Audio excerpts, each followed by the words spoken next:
Hello guys, in this video I am going to show you where you can read about baggage and service fees in the Breeze Air application.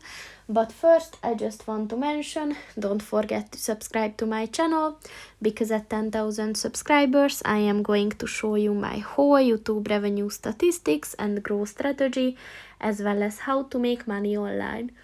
Let's jump into it.